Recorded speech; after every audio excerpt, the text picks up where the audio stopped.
Welcome to the MUFG Global Markets podcast with Ehsan Khoman, Head of Commodities, ESG and Emerging Markets Research EMEA. It's Friday, the 2nd of August, 2024, and in this week's podcast with Ehsan, we discuss the energy transition, shortage of returns. The following podcast is intended for professional investors and eligible counterparties only, and not for retail clients. Any content should not be regarded as an offer to conduct investment business or an investment recommendation, but for information purposes only. Ehsan, you and the broader ESG team have put out the latest thought leadership report on how the limited return on investments is acting as a major barrier to scaling the energy transition. Can you offer our listeners the key insights?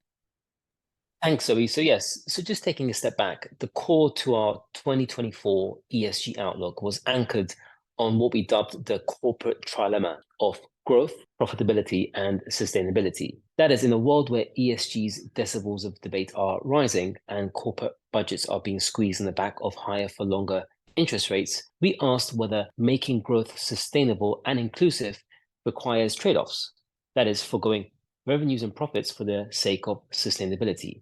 Now, what we've done with this latest thought leadership report, Zoe, is hone in on the profitability dimension of the corporate trilemma and emphasize that the limited return on investments, that's the ROI, rather than the access of capital per se, is increasingly being cited by our clients as a leading barrier to scaling the energy transition. Now, for us, the issue is not one of willingness. Indeed, corporates have a fiduciary responsibility to caretake the assets that they are responsible for, and the desire to change, of course, is steadfast. However, in order to make those world-changing investments, there needs to be an adequate return, and corporates have an equal fiduciary responsibility to maximize shareholder welfare. And so what we ask are the major obstacles as to why going green does not always pay.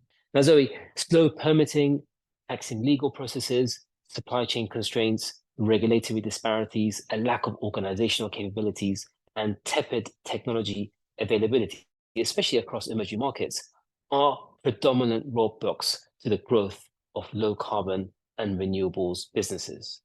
Critically, the most pertinent impediment to inadequate returns from the energy transition, in our view, has been higher interest rates.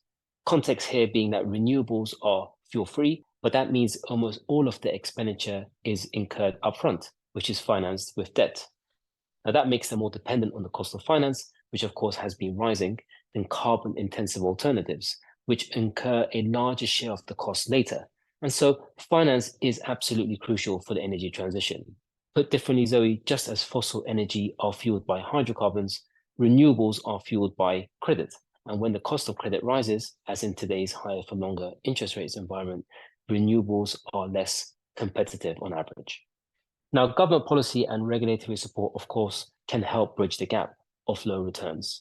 Now, the Unparalleled Inflation Reduction Act of the US, which is the largest climate legislation in history, is a testament of how receptive corporates can react to favorable policy signals. The European Green Deal, Japan's Green Transformation, which is the GX, and the UK's Powering Up Britain, all aim, of course, to equally maintain competitiveness by incentivizing green investments. Yet the challenge in most developed markets is that it may prove difficult to pay for these initiatives with higher for longer rates, elevated debt to GDP ratios, or shifting budget priorities towards more defense spending in a geopolitically charged de-risking world. Economic returns are even more harder to find in emerging markets, where country risk premiums, counterparty, and currency risks, as well as a lack of infrastructure, can push required returns to much higher levels than in developed market peers. And looking ahead, Ehsan, as we are entering a period of interest rate cuts, is this the tailwind the energy transition has been waiting for in order to scale?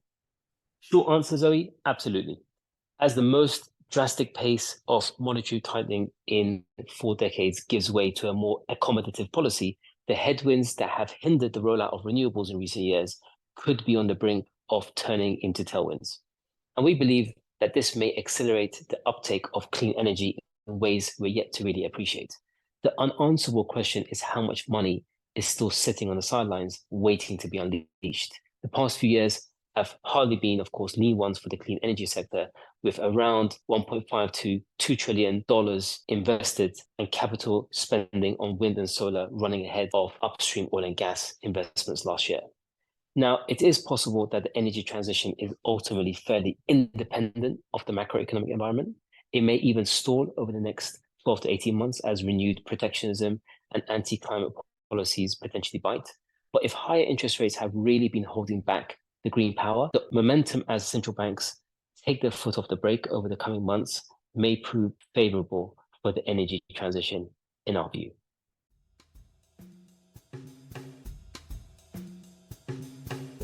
Thank you for listening to this MUFG Global Markets podcast. Rate, review, and subscribe, and contact your MUFG sales rep for more information. Come back next week for more insights from the Global Markets research team.